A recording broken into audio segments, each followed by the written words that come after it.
بسم اللہ الرحمن الرحیم۔ السلام علیکم، میرے چینل میں آپ کا استقبال ہے۔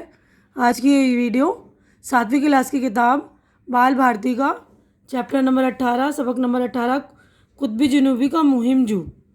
تو قطبی جنوبی کا مہم جو ہم نے اس سے پہلے والی ویڈیو میں پورے چیپٹر کی یعنی پورے سبق کی ریڈنگ کر دی تھی میں نے، اور اس کو سمجھا بھی دیا تھا کہ قطبی جنوبی کے مہم جو ہے سید ظہور قاسم ہیں۔ تو یہ والے چیپٹر کی ریڈنگ ہو گئی تھی۔ تو آج ہم جو ہے مشق کی طرف بڑھتے ہیں۔ تو ہماری مشق یہاں سے اسٹارٹ ہوتی ہے۔ میں نے پچھلی ویڈیو میں الفاظ معنی بھی سمجھا دیا تھا، تو آپ لوگ وہ میری پچھلی ویڈیو دیکھ لیں گے۔ تو آج کی ویڈیو میں ہم مشق اسٹارٹ کریں گے۔ تو یہ پہلا سوال ہے، ایک جملے میں جواب لکھیے۔ تو اس کے جوابات میں نے ریڈی کر دیے۔ دیکھیے 8 سوالات ہیں، تو 8 سوالات کے 8 جوابات میں نے ریڈی کر دیے۔ پہلا سوال ہے قطب جنوبی کسے کہتے ہیں؟ تو یہاں پہ دیکھیے جواب ہے یہ، زمین کے انتہائی جنوبی سرے کو قطب جنوبی کہتے ہیں۔ دوسرا سوال ہے قطب جنوبی کس بر اعظم پر واقع ہے؟ قطب جنوبی بر اعظم انٹارکٹیکا پر واقع ہے۔ تیسرا ہے سید ظہور قاسم کہاں پیدا ہوئے؟ سید ظہور قاسم ضلع الہ آباد کے رکسواڑہ گاؤں میں پیدا ہوئے۔ سید ضمیر قاسم کون تھے؟ سید ضمیر قاسم سید ظہور قاسم کے والد تھے۔ ظہور قاسم کی والدہ کا نام کیا تھا؟ ظہور قاسم کی والدہ کا نام فاخرہ بیگم تھا۔ پنڈت جگدمبا پرساد سے ظہور قاسم نے کیا سیکھا؟ پنڈت جگدمبا پرساد سے ظہور قاسم نے ریاضی، جغرافیہ اور تاریخ سیکھی۔ 7واں سوال ہے مولوی ابراہیم ظہور قاسم کو کیا پڑھاتے تھے؟ مولوی ابراہیم ظہور قاسم کو دینیات، اردو اور فارسی پڑھاتے تھے۔ 8واں سوال دیکھیے گا، ظہور قاسم کو کن کھیلوں میں کمال تھا؟ ظہور قاسم کو ہاکی، فٹ بال اور ڈسک پھینکنے میں کمال حاصل تھا۔ تو اگلا سوال ہم دیکھیے مختصر جواب لکھیے۔ تو اس کے بھی جوابات میں نے آپ لوگوں کے لیے ریڈی کر دیے ہیں۔ اس کے 5 سوالات ہیں، تو میں نے اس کے بھی جوابات ریڈی کر دیے ہیں۔ مختصر جواب کا مطلب یہ ہوتا ہے کہ ہمارے جواب جو ہے ایک جملے سے زیادہ میں ہونے چاہیے، 2-3 جملے ہونے چاہیے، تھوڑے چھوٹے ہوں۔ مختصر کا مطلب شارٹ کٹ میں ہو، لیکن ایک جملے سے تھوڑے زیادہ ہو، ہے نا؟ تو یہ بھی میں نے آپ لوگوں کے لیے ریڈی کر دی ہے، دیکھیے گا۔ تو دیکھیے یہاں پر مختصر جواب میں پہلا سوال ہے ظہور قاسم نے کن فنون میں ڈگری حاصل کی؟ ظہور قاسم نے سائنس میں گریجویٹ کی ڈگری حاصل کی۔ اس کے بعد علم الحیوانات میں MSc کی ڈگری حاصل کی۔ برطانیہ کے کالج سے بحریات میں PhD کی ڈگری اور DSc کی ڈگری حاصل کی۔ کوچی کے سمندری تحقیقی ادارے میں ظہور قاسم نے کون سی اہم تحقیقات کی؟ کوچی کے سمندری تحقیقی ادارے میں ظہور قاسم نے کیرلا اور لکشدویپ سے سمندروں کی ابتدائی پیداوار سے متعلق تحقیقات کی۔ اس کے علاوہ کوچین کے ماہی پروری کے ادارے میں مچھلیوں کی حیاتیات کے مختلف گوشوں پر کام کیا۔ تیسرا سوال ہے ظہور قاسم کو پدم شری کا اعزاز کیوں دیا گیا؟ ظہور قاسم جب کوچی کے بحر ہند میں تحقیقی کام کرنے والے عالمی ادارے سے جڑے تو انہوں نے کیرلا اور لکشدویپ کے سمندروں کی ابتدائی پیداوار اور کوچین کے ماہی پروری کے ادارے میں مچھلیوں کی حیاتیات کے مختلف گوشوں پر تحقیقی کام کیا، جس کی وجہ سے تامل ناڈو میں مچھلی کی صنعت کو کافی فروغ حاصل ہوا۔ اس لیے ظہور قاسم کو پدم شری اعزاز دیا گیا۔ چوتھا ہے گوا کے قومی ادارہ بحریات میں ظہور قاسم نے کون سے نمایاں کام انجام دیے؟ گوا کے قومی ادارہ بحریات NIO میں ظہور قاسم نے 13 سمندری مہمات کے ذریعے بحر عرب اور بحر بنگال کی سمندری پیداوار کا پتہ لگایا اور کثیر دھاتی لچھوں کے ذریعے دریافت کیے، جن کی مقدار اربوں ٹن تک پہنچتی ہے۔ ان لچھوں میں مینگنیز، لوہا، تانبا، نکل اور کوبالٹ پایا جاتا ہے۔ 5واں سوال ہے دیکھیے جامعہ ملیہ اسلامیہ دہلی میں ظہور قاسم نے کون سے اہم کام کیے؟ جامعہ ملیہ اسلامیہ دہلی میں ظہور قاسم نے جامعہ کی ترقی کے لیے بہت سارے کام کیے۔ سائنس کے شعبے کی ترقی کو یقینی بنایا، جامعہ کی قدیم عمارتوں کی مرمت اور تزئین پر توجہ دی اور کرکٹ اور باسکٹ بال جیسے کھیلوں میں جامعہ کا نام روشن کرنے کے لیے کڑی محنت کی۔ اب اگلا کویشچن دیکھیے، یہاں پر ہے مفصل جوابات لکھیے۔ تو مفصل جوابات بھی میں نے لکھ دی یہاں پر دیکھیے۔ 4 سوالات مفصل کا مطلب ہوتا ہے تفصیل سے یعنی ڈیٹیلنگ میں، تو اس کے جوابات بھی میں نے آپ لوگوں کے لیے ریڈی کر دیے ہیں، تو آپ لوگ وہ بھی دیکھیں گے۔ لیکن اس سے پہلے جو لوگ میرے چینل میں نئے ہیں یا جنہوں نے میرا چینل اب تک سبسکرائب نہیں کیا تو پلیز وہ میرا چینل سبسکرائب کر لیا کرے اور میری ویڈیو پلیز پوری دیکھا کریں، کیونکہ چینل کا سبسکرائب کرنا بالکل فری ہے۔ آپ لوگ چینل سبسکرائب کریں گے تو میری حوصلہ افزائی ہو جائے گی، تو پلیز آپ لوگ میری حوصلہ افزائی کر دیا کریں۔ تو آج اب ہم جو ہے مفصل جواب لکھیے اس کے جوابات دیکھیں گے۔ تو پہلا سوال ہے قطب جنوبی کی جغرافیائی حالات بیان کیجیے۔ حالت بیان کرنے تو یہ بھی میں نے دیکھیے لکھ دیا ہے۔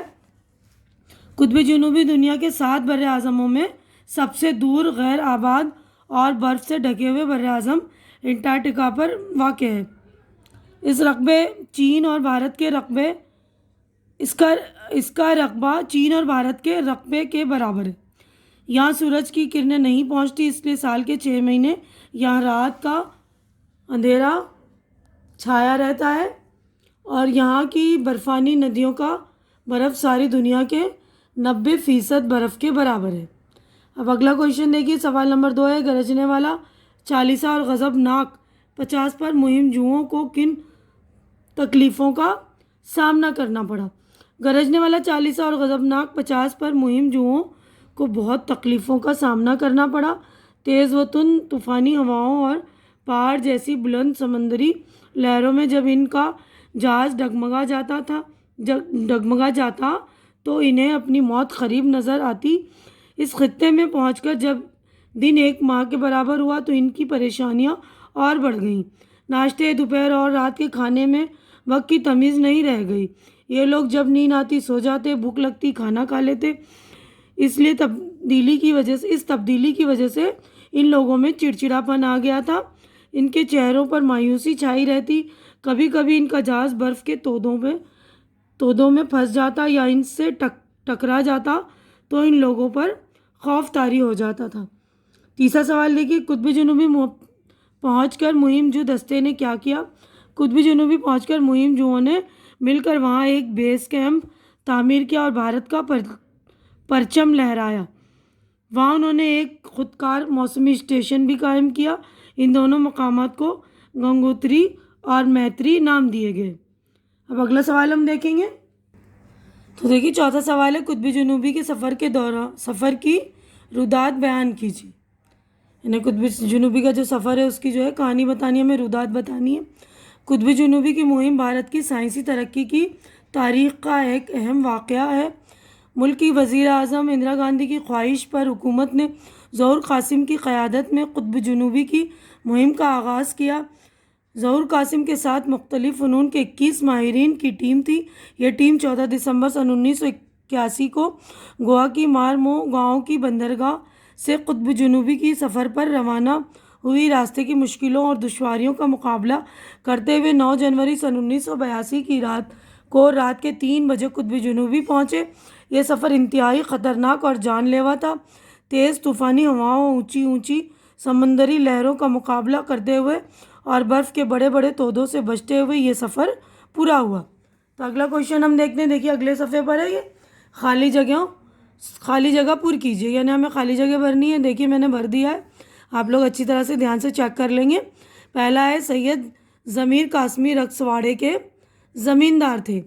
ظہور قاسم نے 1951 میں علم حیوانیات میں MSc کا امتحان پاس کیا۔ تیسرا ہے ظہور قاسم کی شدید خواہش تھی کہ سمندری علوم میں ڈگری حاصل کروں۔ چوتھا، ان لچھوں میں مینگنیز، لوہا، تانبا، نکل اور کوبالٹ پایا جاتا ہے۔ پانچواں ہے کرکٹ اور باسکٹ بال جیسے کھیلوں میں جامعہ کا نام روشن کرنے کے لیے کڑی محنت کی۔ چھٹا، یہ دستہ قطب جنوبی کی مہم پر 6 دسمبر کو گوا کی مارمو گاؤں بندرگاہ سے روانہ ہوا۔ ٹھیک ہے، تو آپ لوگ اچھی طرح سے چیک کر کے خالی جگہوں کو بھر لیں گے۔ اب اگلا ہے وجوہات بیان کیجیے، یعنی ہمیں وجہ دینے ہیں۔ یہ 3 سینٹنس دیے ہوئے ہیں انہوں نے، اس کی وجہ ہمیں بتانی ہے۔ تو دیکھیے میں نے وجوہات بھی آپ لوگوں کے لیے ریڈی کر دیا ہے، تو بس آپ لوگ میری حوصلہ افزائی کر دیا کریں۔ دیکھیے وجوہات میں پہلا ہے سید ظہور قاسم سن 1953 میں برطانیہ گئے، تو بتانا ہے کیوں گئے، ہے نا۔ اس کا مطلب یہی ہوا نا، سوال یہ وجہ بتانی ہے ہمیں. ظہور قاسم 1953 میں علم الحیوانات میں MSc امتحان امتیازی نمبروں سے پاس کیا. امتیازی یعنی اچھے نمبروں سے پاس کیا. اس کامیابی پر علی گڑھ مسلم یونیورسٹی نے انہیں سونے کے تمغے سے نوازا اور شعبہ علم الحیوانات میں لیکچرار کا عہدہ پیش کیا. ظہور قاسم کی شدید خواہش تھی کہ وہ سمندری علوم میں ڈگری حاصل کرے، اس لیے وہ سن 1952 میں برطانیہ گئے. ٹھیک ہے. اس کے بعد ہے دوسرا، علی گڑھ یونیورسٹی نے سید ظہور قاسم کو سونے کے تمغے سے نوازا. یعنی سونے کے تمغے سے کیوں نوازا؟ ظہور قاسم نے سن 1951 میں علم الحیوانات میں MSc کا امتیازی نمبروں سے پاس کیا، اس لیے علی گڑھ یونیورسٹی نے سید ظہور قاسم کو سونے کا تمغہ دیا. اس کے بعد تیسرا ہے ناشتے، دوپہر اور رات کے کھانے میں وقت کی تمیز نہیں رہ گئی تھی، تو گرجنے والا 40 اور غضبناک 50 کے قریب پہنچے تو اس خطے میں دن ایک مہینے کے برابر کا تھا. تو ٹیم کی پریشانیاں بڑھ گئیں، کیونکہ نہ صبح ہو رہی تھی، نہ دوپہر کا پتہ چل رہا تھا، اور نہ رات ہوتی تھی. اس لیے ناشتہ، دوپہر اور رات کے کھانے میں وقت کی تمیز نہیں رہ گئی. جب بھی انہیں بھوک لگتی وہ کھا لیتے تھے، ہے نا، کیونکہ وقت کا پتہ ہی نہیں چل رہا تھا نا، کب صبح ہو رہی، کب دوپہر ہو رہی، کب شام ہو رہی ہے. ٹھیک ہے. تو اب دیکھیے یہ اگلا کویشچن ہمارا جوڑیاں لگائیے. تو یہ جوڑیاں میں نے لگا دی ہے، دیکھیے نمبر کے اکارڈنگ. یہ پہلا ہے نا لکشدویپ، تو پہلا یہ سمندروں کی ابتدائی پیداوار. دوسرا ہے کوچین کا یہ رہا ماہی پروری کا ادارہ. تیسرا ہے گوا کا یہ رہا قومی ادارہ بحریات. چوتھا ہے کوچی کا یہ رہا بحر ہند میں تحقیق کرنے والا ادارہ. اس کے بعد ہے پانچواں بحر عرب، تو بحر عرب کثیر دھاتی لچھوں کے ذخیرے. چھٹا ہے میتری کا ہے خودکار موسمی اسٹیشن. کوچین کا نمبر 2 کا یہ رہا ماہی پروری کا ادارہ، یہ بتا دیا نا میں نے. تو یہ دیکھ لیجیے گا آپ لوگ اچھے سے نمبروں کو چیک کر لیں گے، پہلا یہ، دوسرا، اس کے بعد تیسرا، یہ چوتھا، پانچواں، چھٹا، 6 ہے نا. تو بالکل دھیان سے چیک کر لیں گے، ہے نا، کنفیوز بالکل نہیں ہوں گے آپ، اس لیے میں نے نشان لگانے کی بجائے نمبر لکھ دیے ہیں. اب دیکھیے یہ بول چال ہے، یہاں پر گرامر کا کام ہے. درج ذیل الفاظ محاوروں کو جملوں میں استعمال کیجیے. کچھ الفاظ ہیں، کچھ محاورے ہیں، تو ان کے جملے بنانے، تو یہ بھی میں نے آپ لوگوں کے لیے بنا دیے جملے، تو آپ لوگ وہ بھی چیک کر لیں گے. دیکھیے مہم جو، تو مہم جو یہ لفظ ہے نا، یہاں پر میں نے لکھ دیا ہے محاورے یا الفاظ، تو یہ محاورے یا الفاظ ہے. تو یہ اور اس کے جملے، تو مہم جو الفاظ ہے، لفظ ہے. یعنی آج بھی کئی مہم جو ماؤنٹ ایوریسٹ پر پہنچ رہے ہیں. کسر نہ چھوڑنا محاورہ ہے. کامیابی حاصل کرنے کے لیے ٹیم انڈیا نے کوئی کسر نہ چھوڑی. کمال دکھانا یہ بھی محاورہ ہے. سرکس کے سبھی آرٹسٹ اپنے فن کا کمال دکھاتے ہیں. حیرت میں ڈالنا یہ بھی محاورہ ہے. آنکھوں پر پٹی باندھ کر تیر انداز نے صحیح نشانہ لگا کر سب کو حیرت میں ڈال دیا. یقینی بنانا، طالب علم نے دن رات پڑھائی کر کے اپنی کامیابی کو یقینی بنایا. تزئین یہ الفاظ ہے، یعنی لفظ ہے. یہ مکان کی تزئین اس طرح کی گئی کہ دیکھنے والے تعریف کیے بغیر نہیں رہ سکے. نام روشن کرنا یہ محاورہ ہے. ثانیہ مرزا نے اپنے عمدہ کھیل سے ٹینس کی دنیا میں ہندوستان کا نام روشن کیا ہے. موت قریب نظر آنا، جنگل میں شیر کی دہاڑ سن کر اسلم کو اپنی موت قریب نظر آنے لگی. اب اگلے صفحے پر ہم دیکھتے ہیں. دیکھیے نوائے محاورہ خوف طاری ہونا. رزلٹ سے پہلے ہر طالب علم پر خوف طاری ہوتا ہے. کوچ کر جانا، صحراؤں میں عام طور پر قافلے صبح ہوتے ہی اپنے پڑاؤ سے آگے کی طرف کوچ کر جاتے ہیں، یعنی نکل جاتے ہیں، یہ بھی محاورہ. تب اس کے بعد عبارت آموزی نہیں، اس کے بعد یہ ہے ہمارا، یہ دیکھیے یہ رہا لفظوں کا کھیل. یہاں پر دیکھیے کوچ کر جانا یہ محاورے ہو گیا نا. تو اب یہ جو ہے لفظوں کا کھیل. لفظ مہارت سے میں اور رات جیسے بامعنی الفاظ بنتے ہیں. آپ لفظ مہات سے درج ذیل معنی والے الفاظ بنائیے. مطلب یہ والا لفظ سے مطلب آپ کو الفاظ بنانے ہیں سارا کا سارا، یعنی تمام. چاند میں، بہادری، ہمت، رونا دھونا، ماتم، ماں کی محبت ممتا، تو یعنی مہمات لفظ سے یہ سارے لفظ بنے، تو یہ آپ لوگ دیکھ لیں گے، اس کے سیم میننگ ہے۔ تمام کا مطلب سارا کا سارا ہوتا ہے نا، میں کا مطلب چاند، ہمت، بہادری، ماتم کا مطلب ہوتا ہے رونا دھونا، ممتا یعنی ماں کی محبت۔ اب زور قلم یعنی آپ کو اپنے قلم کا زور دکھانا ہے استاد کی، اپنے استاد کے ساتھ کسی تاریخی مقام کی سیر کیجیے اور جو کچھ آپ نے وہاں دیکھا ہے اسے 15 جملوں میں لکھیے۔ تو یہ مضمون کی شکل میں آپ کو تاریخی مقامات کی سیر کے بارے میں لکھنا ہے کہ جہاں پر آپ گئے وہاں تاریخی مقامات کی سیر کی، اس کی مضمون لکھنی ہے آپ کو، ٹھیک ہے نا۔ سرگرمی یا منصوبہ بندی یہ عملی کام ہے۔ سنباد جہازی کی مہماتی کہانیاں اپنے اسکول کی لائبریری سے حاصل کر کے پڑھیے۔ تو سنباد ایک جہازی تھا، اس نے کئی سفر کیے ہیں پانی کے جہاز کے، تو اس کا بھی سفر بہت مشکل سے تھا، مشکلوں والا تھا، تو وہ والی کہانی بھی آپ پڑھیے۔ بہت ہی مطلب انجوائمنٹ، وہ کہانی انٹرٹین کے لیے بہت اچھی ہے، انجوائے فل کہانی ہے، آپ کو بہت مزہ آئے گا، بہت دلچسپ کہانی ہے اس میں بھی۔ تو یہ والی بھی آپ اپنے لائبریری سے نکالیے اور اس کو پڑھیے، اس سے نکلوا کر لائبریرین سے۔ اب یہاں پر دیکھیے عبارت آموزی ہے، تو یہ عبارت دی ہے، اس کے بعد آپ کو اس کے جوابات کرنے ہوتے ہیں۔ تو دیکھیے پینگوئن ایک آبی پرندہ یعنی پانی کا پرندہ ہے، عام طور پر یہ قطب جنوبی میں براعظم انٹارکٹیکا میں پایا جاتا ہے۔ اس کا جسم کشتی نما اس پروں سے ڈھکا ہوتا ہے، اپنے بھاری جسم کی وجہ سے پینگوئن اڑ نہیں سکتا۔ اس کا رنگ پیٹھ پر مٹیالہ اور پیٹ پر سفید ہوتا ہے، سر بڑا، پنکھ چوڑے اور پیر چھوٹے ہوتے ہیں۔ پینگوئن اپنی جھلے دار پیروں کو پتواروں کی طرح استعمال کر کے پانی میں آسانی سے تیر سکتا ہے۔ اس کی چونچ میں حلق کی جانب مڑے ہوئے تیز کانٹے ہوتے ہیں جو غذا نگلنے میں مدد دیتے ہیں۔ اس کی غذا آبی حیوانات ہے۔ پینگوئن پانی میں 20 منٹ تک رہ سکتا ہے، یہ 25 میل فی گھنٹے کی رفتار سے تیرتا اور پانی میں 6 منٹ تک سانس روک سکتا ہے۔ برف پر پھسلتے ہوئے پینگوئن اپنے پروں سے اپنے آپ کو آگے ڈھکیلتا ہے، یہ اپنی آدھی زندگی زمین پر اور آدھی زندگی سمندر میں گزارتا ہے۔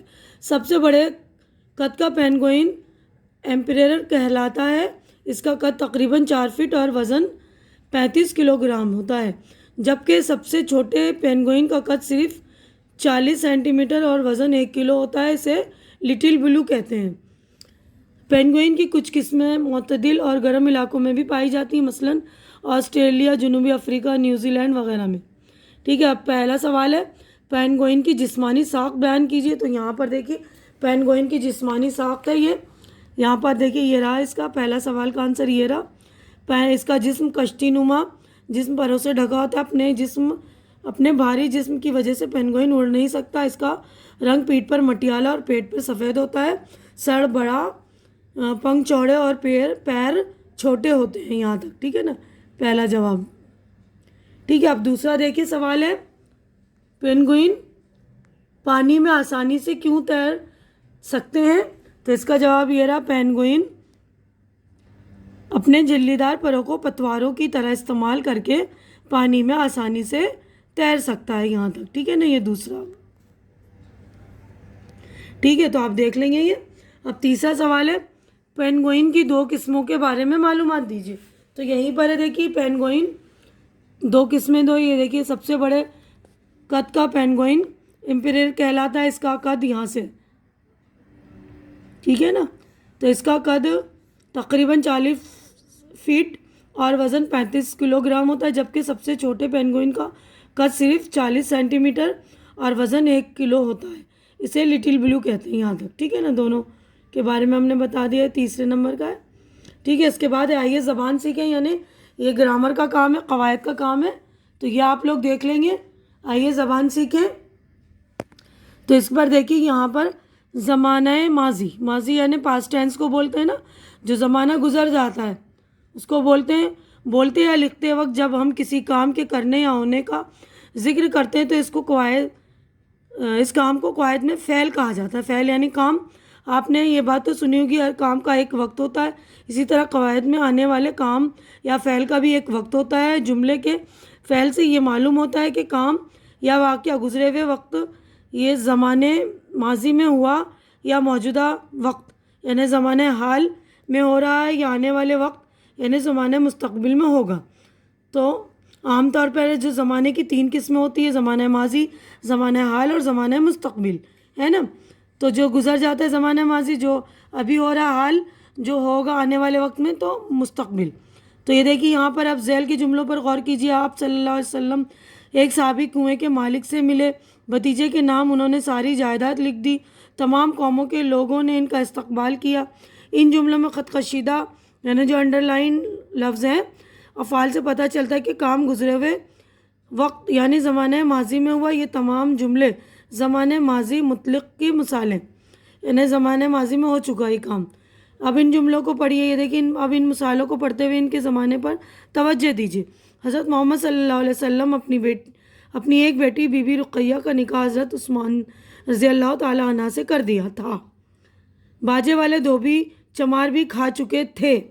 اس میں تھے آ رہا نا، وہ کمار گیدی تو ساری عمر یاد رکھے گا کہ کس سے واسطہ پڑا تھا. جب میں اس جزیرے میں آیا تھا انڈے نہیں کھائے تھے. خط کشیدہ الفاظ سے ظاہر ہے کہ کام گزرے ہوئے وقت میں بہت پہلے پورا ہو چکا ہے. جب جملے کے فعل سے ایسا زمانہ ظاہر ہو تو اس زمانے کو زمانہ بعید ماضی بعید کہتے ہیں. یعنی کام ہوئے بہت گزرا، مطلب زمانہ گزر چکا ہے، بہت وقت گزر چکا ہے، تو اس کو زمانہ ماضی بعید کہتے ہیں. اب ذیل کے جملے میں افعال کے زمانے پر غور کریے. بوڑھی کاکی بیٹھی ہوئی کھانا کھا رہی تھیں. میں اس کی آواز کو اپنا وہم سمجھ رہا تھا. دادی کی مایوسی بڑھتی جا رہی تھی. کہانی سنانے والا بالکل اوٹ پٹانگ باتیں کر رہا تھا. ان جملوں میں خط کشیدہ افعال سے معلوم ہو رہا ہے کہ ہر کام گزرے ہوئے وقت میں جاری تھا. یعنی پرانے زمانے میں مطلب ماضی میں ہو تو رہا ہے لیکن وہ جاری بھی ہے. ایسے فعل کے وقت کو زمانہ ماضی استمراری کہتے ہیں. تو اب یہ ذیل کے جملوں کو ماضی زمانے کی تینوں قسموں میں الگ کیجیے. تینوں قسمیں میں بتانی ہے. تو یہ دیکھیں یہیں پر میں نے لکھ دیا. ان کے شوہر کو مرے ہوئے ایک زمانہ گزر گیا تھا. تو یہ زمانہ ماضی بعید. مہمانوں نے کھانا کھایا، زمانہ ماضی متعلق. روپا آنگن میں پڑی سو رہی تھی، زمانہ ماضی استمراری. وہ کاکی کی کوٹری کی طرف چلی، زمانہ ماضی متعلق. روپا بیٹھی یہ روحانی نظارہ دیکھ رہی تھی، زمانہ ماضی استمراری. بدھ رام اور روپا دونوں نے انہیں سزا دینے کا تصفیہ کر چکے تھے، زمانہ ماضی بعید. ٹھیک ہے، تو یہیں پر ہماری چیپٹر جو ہے مکمل ہوگی اور ہماری ویڈیو بھی بہت لمبی ہو چکی ہے. تو یہیں پر ہم اپنی ویڈیو کمپلیٹ کر رہے ہیں. امید کرتی ہوں کہ میرا ویڈیو آپ کو پسند آ گیا ہوگا. پسند آ رہا ہے تو اسے لائک کیجیے، زیادہ سے زیادہ شیئر کیجیے اور میرے چینل کو سبسکرائب کر کے میرے حوصلہ افزائی کیجیے. ہماری اگلی ملاقات اگلے ویڈیو میں ہوگی. تب تک کے لیے اللہ حافظ.